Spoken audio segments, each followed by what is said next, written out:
주옵소서. 아멘. 오늘 저녁은 중보기도 모임을 예배실에서 갖겠습니다. 그래서 저녁에 온라인으로 하지 않고 여기서 할 테니까요. 그래서 8시 기도회로 여기서 중보하고 또 우리 기도 제목 가지고 또 기도하고 그렇게 할 테니까요. 그래서 제가 그렇게 인도하도록 하겠습니다. 그렇게 하시고 오늘은 예배실에서 중보기도 모임이 있다라고 생각하시고 예배실로 오시면 되고, 혹시 또 마음에 있는 분들은 철회하는 분들도 계세요. 또 철회하시면 되고 그렇습니다. 이게 참 재밌지 않아요? 저희가 8월 달에 저쪽 부분이 이전할 부분이 시작이 됐는데 뜬금없이 핫게스가 쑥 들어왔다 빠지고 시편 21편 말씀입니다. 이번 주일 중고등부 아이들에게 말씀을 나누면서 태초에 말씀이 계시니라, 이 말씀이 하나님과 함께 계셨으니 이 말씀이 곧 하나님이시니라. 요한복음 1장 1절이 믿어지지 않으면 큐티할 수 없다. 말씀이 하나님이고 하나님이 말씀이고 그 하나님이신 말씀이 나에게 말씀하신다라고 하는 명백한 중심이 잡히지 않으면 매일매일 큐티하면서 그 말씀으로 하루를 살아가는 게 정말 되지 않는다라고 했거든요. 그래서 오늘 이 말씀도 우리 각자에게 주시는 주의 음성이 될 수 있기를 주의 이름으로 축복합니다. 시편 21편은 20편과 연결되어 있는 말씀이에요. 20편하고. 그래서 20편은 다윗이 전쟁을 하러 나가기 전에 드린 기도예요. 그리고 오늘 본문은 21편은 이 전쟁이 끝난 다음에 다윗이 드리는 기도예요. 그래서 시편 21편 전체는 다윗이 전쟁을 끝난 다음에 하나님 앞에 드리는 기도이구나. 근데 이 전쟁이 어떻게 끝났냐면 승리했어요. 이겼어요. 그래서 이 기도를 보면 확신의 기도예요. 하나님은 하나님의 백성의 전쟁을, 싸움을 이기게 하신다. 이런 확신에 묻어 있는 이제 그런 기도거든요. 그래서 시편 21편 말씀은 다윗이 이스라엘을 이끌고 적들과 싸웠을 때 하나님께서 승리를 허락하신 데 대한 기쁨과 찬양의 노래로 말씀이 이루어져 있습니다.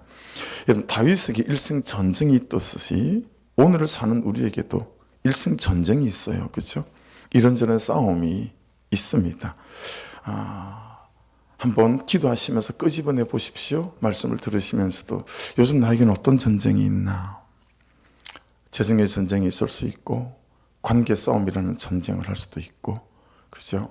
사느니 못 사느니 그런 전쟁, 계속 해야 되나 말아야 되나 이런 전쟁이 있을 수도 있고, 내가 언제까지 참아야 되는 거지? 이런 전쟁 가운데 언제까지 내가 이렇게 버텨야 되나, 이런 전쟁이 있는 분들도 있을 수 있을 거라고 봅니다.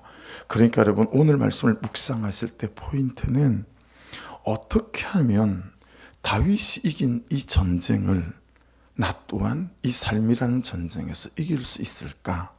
이 포인트를 가지고 말씀을 묵상하시게 되면 말씀이 여러분에게 말씀하시는 음성이 있을 거라고 봅니다. 좀 나누보면 1절부터 6절까지를 좀 나누고요. 또 7절과 13절 말씀을 좀 나누어서 보면, 우리 본문 큐티책에는 이제 3단락으로 나눠져 있는데 이제 그렇게 나누어서 봐도 되고요. 먼저 찾아볼 건 뭐냐면 6절까지 끊어서 좀 보면 왕이라고 나와 있는 이 다윗, 이렇게 왕 이건 다 다윗 자신을 말하는 거거든요. 이 다윗이 하나님께 한 거예요. 그가 어떻게 전쟁에 임했나, 그 태도, 그 하나님께 대한 태도, 이건데, 자, 첫 번째는 2개의 말미암아가 나와요. 2개의 말미암아. 자, 1절에 보세요. 왕이 주의 힘으로 말미암아 기뻐했대요. 주의 힘으로 말미암아. 또 1절에 보시면 두 번째 뭐예요? 왕이 주의 구원으로 말미암아 크게 즐거워했다.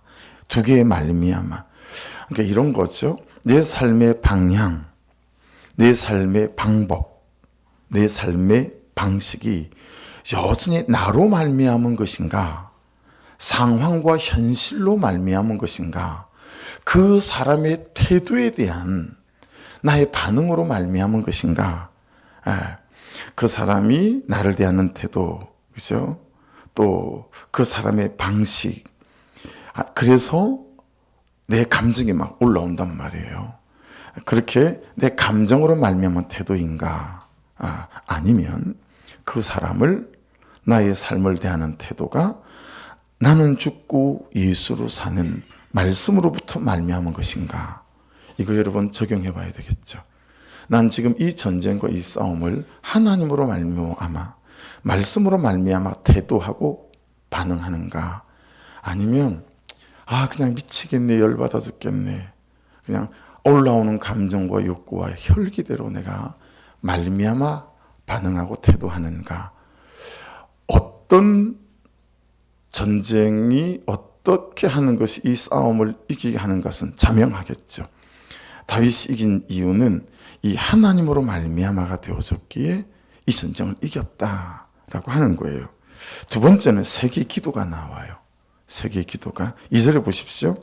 2절에 보시면 그의 마음의 소원을 들어주셨으며, 마음의 소원 기도죠.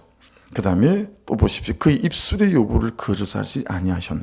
그가 또 입술의 요구 기도죠. 그죠? 그리고 4절로 가보시겠어요? 그가 생명을 구함에 주께서 그에게 주셨으니, 생명을 구했다. 여러분, 이 세 개의 기도가 이 다윗이 이 전쟁에서 이기게 하셨던 이유다. 하나님에 대한 그의 태도다라고 하는 것을 알 수 있습니다. 다윗이 이 전쟁을 어떻게 이겼습니까? 기도했습니다. 사람을 찾아가기 전에 하나님을 찾았다라는 거예요. 그 전쟁터에 서기 전에 하나님 앞에 섰다라고 하는 거죠. 대단히 중요한 신앙의 태도 아니겠어요? 예. 여러분, 구약에서 전쟁을 나갈 때 제외한 사람들이 있어요. 여러분, 전쟁을 나갈 때 한 명이 아쉽잖아요. 그러니 지금 여러분, 이스라엘 하마스하고 전쟁 치르면서 제일 먼저 한 게 뭐예요? 예비군들 다 모여라, 이거 아닙니까? 온 세계 각지에 여러분 막 결혼해가지고요, 애기 하나 있는 6개월짜리 애 있는 그런 남자들도 유대인들은 놀랍지 않아요? 전부 다 직장 내려놓고 가정을 멈춰놓고 전부 이스라엘로 다 날아갔어요. 현역이 16만 명, 예비군까지 다 모이니까 46만 명. 이게 지금 이스라엘 모인 군인 숫자거든요. 근데 이 전쟁을 치를 때요, 제외시킨 사람들이 있어요. 한 명이 아쉽지만. 첫째, 막 결혼한 사람은 제외시켰어요. 두 번째, 막 집을 지은 사람도 제외시켰어요. 세 번째, 막 포도농사를 지어서 소출을 거둬야 되는 사람들도 전쟁에서 아예 제외시켰어요. 야, 니들은 이 전쟁에서 빠져라. 왜 그랬겠어요? 전쟁은 손에 든 칼로 하는 게 아니고요, 이 중심으로 하는 거거든요. 마음의 담대함, 마음의 감동, 이걸로 하는 거거든요. 그러니까 여러분, 기도는 있잖아요, 내 중심을 무장시키는 거예요. 할렐루야.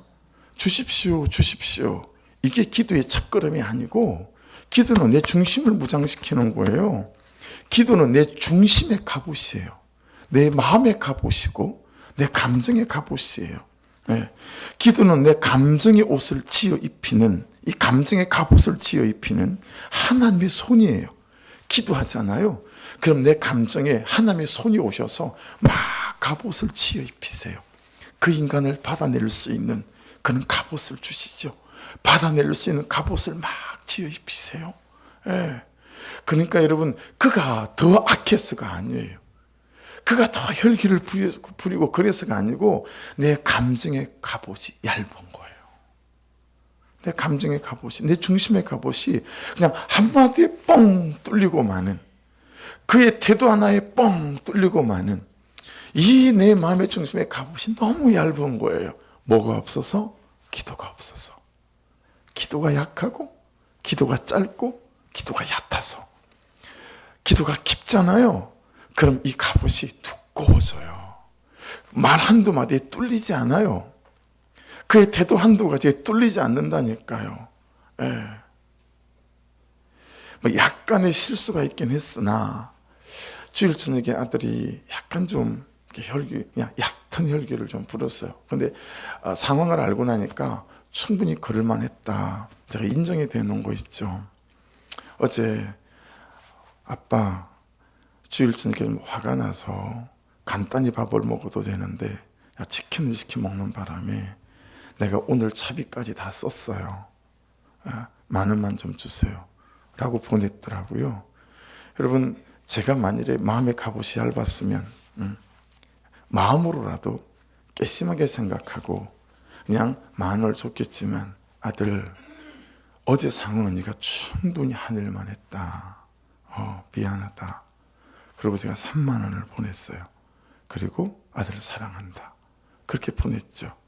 여러분, 제 마음의 중심에 갑옷이 얕았으면 제가 아들을 사랑한다, 충분히 네가 그를 하늘만 했다, 뭐 이런 문구를 보낼 수 있겠어요. 그렇죠? 그러니까 여러분, 그의 문제가 있거나 현실의 문제가 있는 게 아니에요. 내 마음의 중심에 갑옷이 얇은 거예요. 이 기도의 갑옷이 없으니 그 사람 말 한마디에 다 뚫려서 천당과 지옥을 오가고요.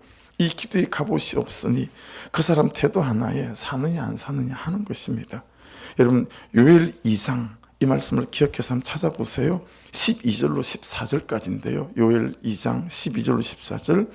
여호와의 말씀에 너희는 이제라도 금식하고 울며 애통하고 마음을 다하여 내게로 돌아오라 하셨나니 너희는 옷을 찢지 말고 마음을 찢고 너희 하나님 여호와께로 돌아올지어다. 그는 은혜로우시며 자비로우시며 노하기를 더디하시며 이내가 크시사 뜻을 돌이켜 재앙을 내리지 아니하시나니 주께서 혹시 마음과 뜻을 돌이키시고 그 뒤에 복을 내리사 너희 하나님 여호와께 소재와 전제를 드리게 하지 아니하실는지 누가 알겠느냐.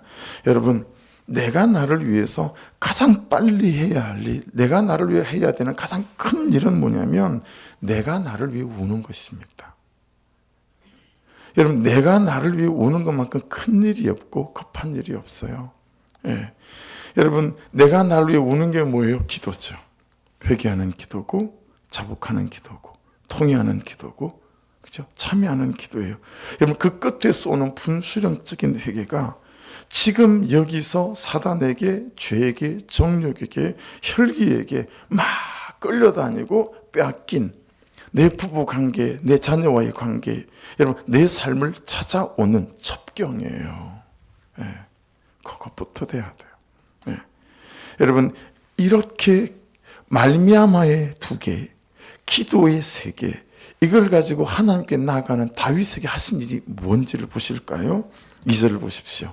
그의 마음의 소원을 어떻게 하셨어요? 들어주셨대요. 또 2절, 그 입술의 요구를 어떻게 하셨어요? 거절하지 않으셨대요. 3절에 주의 아름다운 복으로 그를 영접하셨고요. 순금관을 그의 머리에 씌우셨고요. 4절, 그가 생명을 구하며 주께서 에게 주셨으니 곧 영원한 장수, 건강의 복이죠. 5절, 주의 구원이 그의 영광을 크게 하시고, 7번째, 존귀와 위엄을 그에게 입히시고, 6절, 8번째, 그가 영원토록 지극한 복을 받게 하셨고, 마지막 9번째, 주 앞에서 기쁘고 즐겁게 하시나이다. 다윗에게 하나님께서 9가지 일을 하셨어요. 2개의 말미암아와 3개의 기도 끝에 우리 하나님은 9가지로 다윗을 축복해서 이기는 전쟁, 이기는 삶이 되게 하셨다라고 하는 것이죠. 해서 다윗이 하는 일은 딱 한 가지예요. 뭐예요? 7절을 보십시오. 왕이 여호와를 의지하오니. 그래서 다윗은 그냥 하나님을 의지하는 거 외에 달리 다른 게 없어요.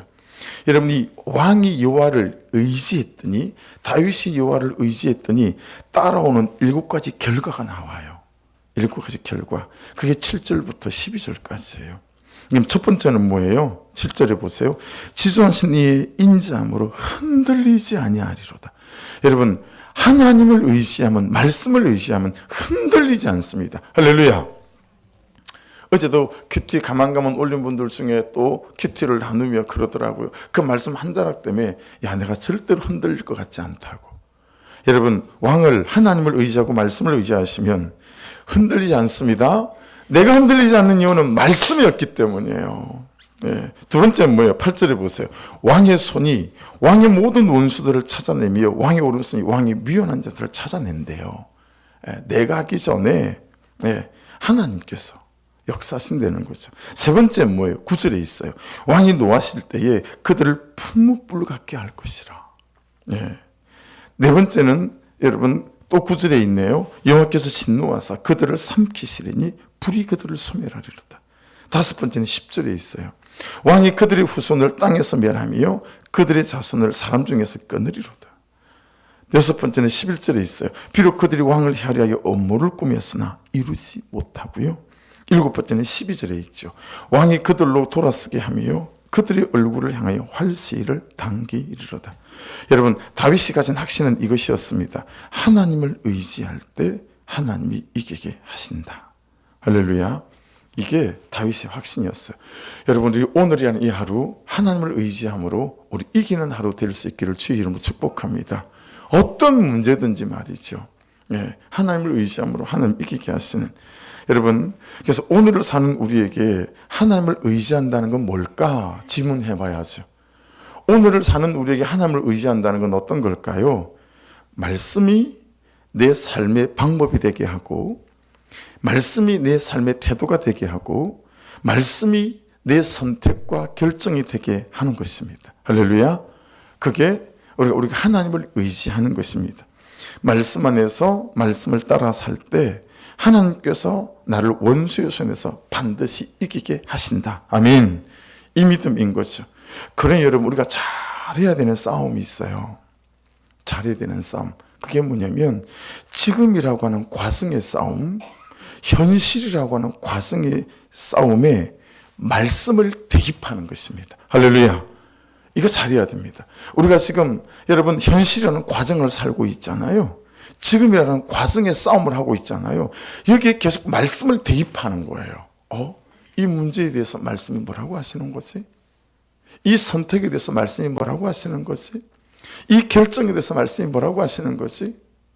저 인간의 저런 태도와 말에 대해서 하나님의 말씀 지금 뭐라고 하시는 거지? 할렐루야.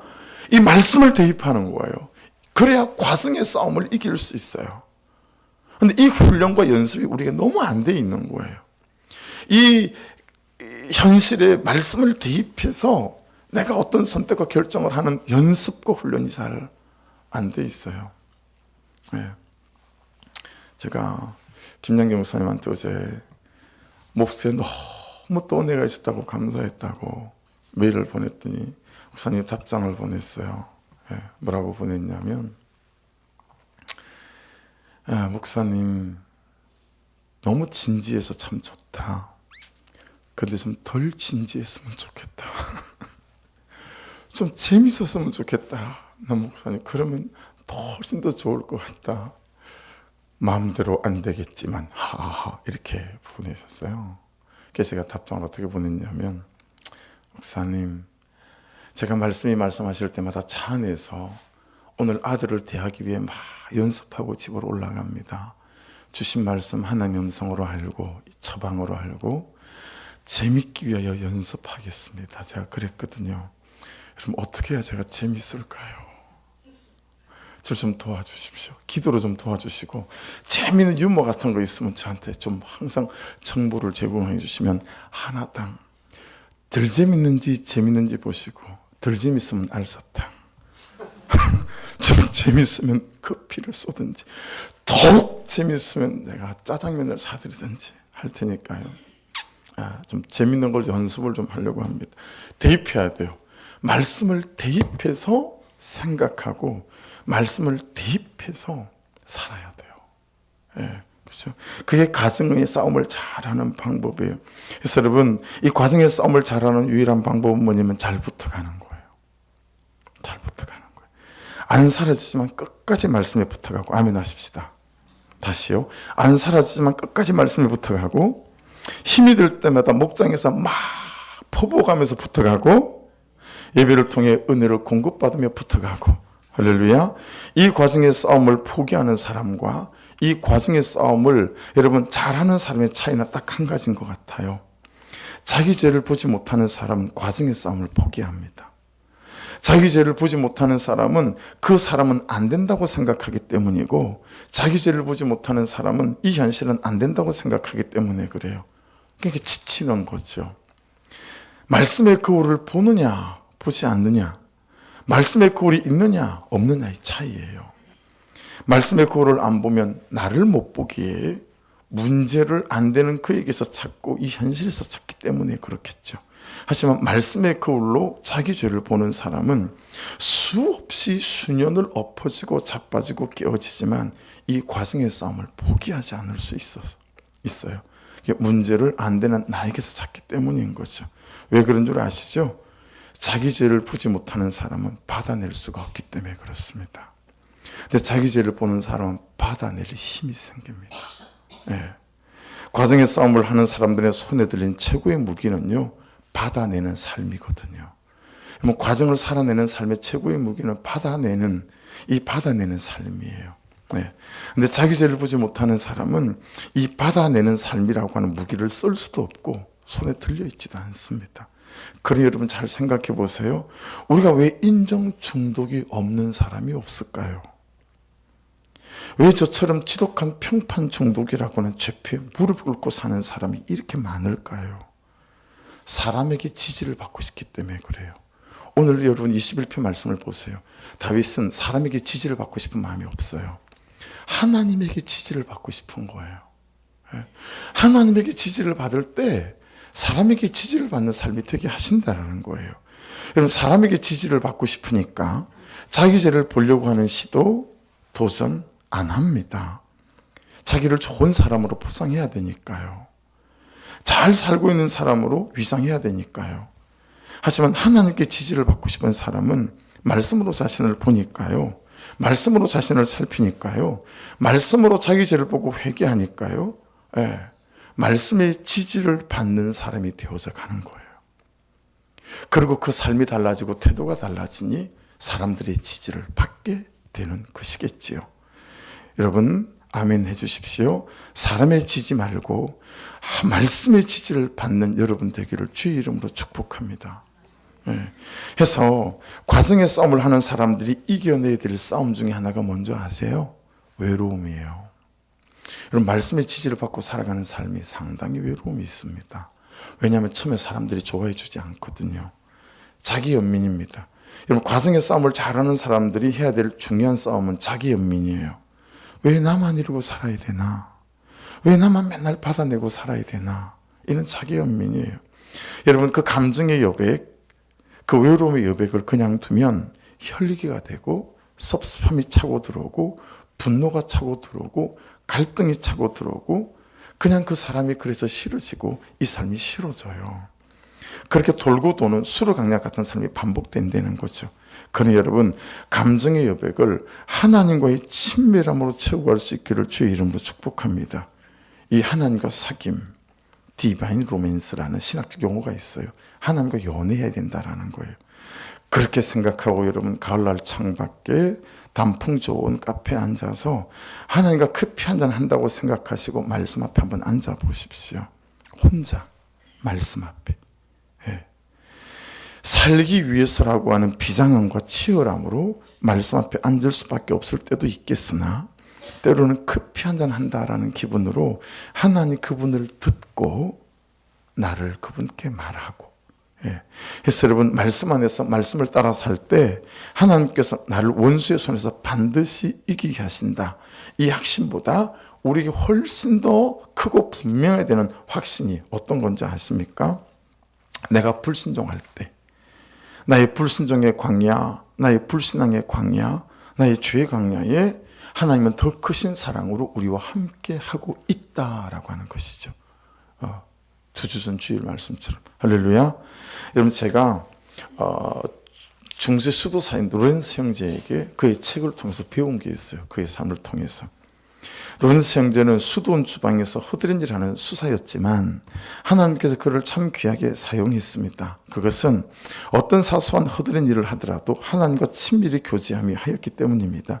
그도 모든 일을 다 자기가 계획하고 자기 힘으로 처리해 나가는 사람이었습니다. 그러나 하나님과 친밀히 교제하게 되면서 어린아이 같은 단순한 모습으로 오직 하나님을 바라보며 하나님을 사랑하며 매 순간 인도해 주시는 하나님께 감사드림으로 일하였습니다. 로렌스 형제는 자기는 큰 일을 할 수 없다고 여겼는데 주님과 교제하면서 주께서 뜻하신 것이면 무슨 일이든 감당할 수 있었습니다. 그는 아무 일도 염려하지 않고 오직 모든 것을 거저주시는 하나님께 구했을 뿐입니다. 그도 죄에 넘어질 때가 있었는데 죄에 넘어지는 자신에 대하여 절대로 놀라워하지 않았습니다. 그의 고백을 들어보십시오. 제가 이게 큰 이정표가 됐던 이 책을 읽으며 만났던 말씀입니다. 그는 언제나 그때마다 그러면 그렇지. 이게 나인걸. 내가 할 줄 아는 유일한 일이지. 이렇게 넘어지고 자빠지는 거라고 말하곤 하였습니다. 주님 없이는 저는 결코 이보다 더 나아질 수 없습니다. 저를 넘어지지 않게 지켜주시고 이 행한 죄로부터 돌이켜 주옵소서. 그러고 나서 다시 평화롭게 하나님께 나아갈 수 있었고 그 죄에 대하여 더 이상 죄책감을 느끼지 않았습니다. 이 형제는 그렇게 살았습니다. 이 책의 일부예요. 여러분 우리가 힘든 삶의 과정을 이 싸움의 전쟁터를 지나갈 때 엎어지고 자빠질 때 하나님 더 크신 사랑으로 우리와 함께하고 계심을 믿습니다. 그럴 때 다시 회개함으로 기도함으로 주의 은혜를 구하고 다시 말씀을 뱉는 이 삶이 우리를 반드시 이기게 하시는 이 삶의 전쟁터에서는 승리자가 되게 하여 주실 줄로 믿습니다. 두 개의 말미암아를 기억하시고 세 개의 기도를 기억하시고 이 외로움과 바다님의 여백, 여기서 오는 자기 연민들을 이 공간을 절대 다른 것이 틈 못하도록 여러분 하나님 그분과의 친밀함 속에 또 말씀의 교제 안으로 나아가시는 이 하루 될 수 있기를 주의 이름으로 축복합니다. 기도하겠습니다. 말씀 붙잡고 하나님 내가 정말 두 개의 말미암아와 세 개의 기도로 그리고 정말 하나님을 의지함으로 내 삶이라고 하는 모든 과정 속에 말씀을 대입해서 말씀이 말씀하시는 대로 하나님 내가 정말 내 자신을 말씀으로 거울을 보고 처방하는 은혜가 있게 도와주셔서 내 모든 선택과 결정에 말씀이 대입된 아버지 그런 아버지 하나님 과정의 삶을 이 과정의 싸움을 살아가는 인생 되게 도와주옵소서. 말씀 붙잡고 기도하시고 선교사님들 위해서 기도해 주시고 이 한 주간의 특세 새벽과 저녁 8시 기도회를 위해서 기도해 주시고 이때 또한 살아나는 역사 아버지 기도가 회복되는 우리 성도들 되게 하여 주옵소서. 이 저녁에 8시 중보기도 그래서 이 기도 중보기도 책 제목에는 이대로 우리 성도들의 삶 속에 하나님의 역사를 경험할 수 있도록 도와주옵소서. 이제 내 문제 가운데 아버지 오직 말씀을 따라 당신의 뜻하신 곳에 아버지 어떤 것도 보태고 감하지 않고 설 수 있는 은혜가 있게 하시고 아버지 필요한 재정 위에 은혜를 베푸사 하나님께서 하심을 또 볼 수 있도록 인도하여 주시옵소서. 우리 주여 한번 부르고 김영분 집사님 지금 대장암인데 표적 항암을 시작해서 지금 온 입에 뭐 돌기들이 다 솟아나오고 몸이 형편이 없었어요. 그래서 이제 사모님 신방하고 와서 간절함이 있습니다. 여러분 기도 꼭 해주시고 오경 집사님 가정을 위해서도 또 기도해 주시고 그리고 또 한국에 와 있으니 또 진지점의 대문이 열릴 수 있도록 기도해 주시고 그런 몇 분들의 간절한 또 기도의 제목들 좀 있습니다. 기도해 주시길 바랍니다. 주여 한번 부르고 같이 기도드리겠습니다. 주여